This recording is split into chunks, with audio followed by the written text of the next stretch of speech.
80% copper coil, 10% working Motors, 10% electrical. இதுதான் AC. ஒரு AC வந்து அவங்க என்ன சொன்னாங்கன்னா, இந்த 3 வருஷத்தில் ஒரு கம்ப்ளைண்ட்டாக பார்த்துருக்காங்க. ஆமாம், இது ஒரு புரிதலுக்காக இந்த வீடியோ மேக் பண்ணுறேன் நான்.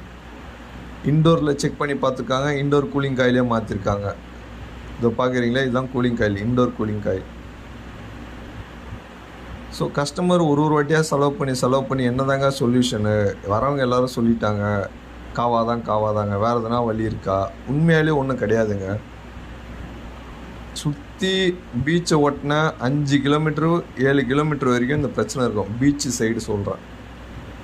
இயற்கை என்னவோ அதுதாங்க ஏசியும். ஏன்னா அது காப்பர் பைப். அது ஒரு செம்பு பாத்திரத்தை நம்ம வாஷ் பண்ணி எடுத்து வச்சிட்டோன்னா ஜஸ்ட்டு நம்ம வீட்டு சென்டரில் கூட வைக்கலாம். அது பச்சை கட்டும். நீங்கள் கரெக்டாக கவனிச்சிங்கன்னா பச்சை கட்டி ஒரு மாதிரி உப்பு பூத்து அப்படியே அது திரும்ப நம்ம தேய்ச்சா தான் ஒயிட் ஆகும். அந்த மாதிரி தான். ஸோ இது வந்து இந்த மாதிரி பச்சை கட்டுறதுனால உள்ளுக்குள்ளே ஹை ப்ரெஷரில் கேஸ் இருக்கும். ஸோ அது வந்து லீக் ஆகிட்டு வெளியே வரதான் பார்க்கும். ஏன்னா 80% காப்பர். நம்ம இன்டோரில் ரெடி பண்ணி போட்டோன்னா இன்டோரில் இப்போ லெஃப்ட் சைடு தான் பெரும்பாலும் லீக் ஆகும். அது ஏன்னா அந்த பக்கம் தான் ப்ரெஷர் யூட்டன் போடும். அந்த மாதிரி நம்ம என்ன ட்ரேஸ் பண்ணுறோம், அது எங்கே பிரச்சனை, எப்படி சால்வ் அவுட் பண்ணலான்றத பண்ணால் செலவு பண்ண காசுக்கு ஒர்த்தாக ஓடுமானா பண்ணலாம். இல்லை செலவு பண்ண வேணான்னா ஏசியை தான் மாத்திரம். இதுதான் கான்செப்ட். ஸோ ஒரு 80% இடத்துல அது நம்ம இன்டோரில் நம்ம ரெக்வயரி பண்ணிட்டோம், திடீர்னு பார்த்தா 1 மாதம் ஓடுதுங்க, திரும்ப லீக்கு வருதுங்க அப்படின்னா அது எந்த இடத்துல போகுதுன்னு ஒரு கான்செப்ட் இருக்குது. காப்பர் பைப்பு, அதாவது இன்டோர் அவுட்டோர் கனெக்ட் பண்ணுற காப்பர் பைப்பில் போவோம், அவுட்டோரில் போவோம், இன்டோரில் போவோம். அதாவது 80% ஏரியாவில் ஒரு 1-2% தான் நம்ம கவர் பண்ணுவோம் மெயினாக.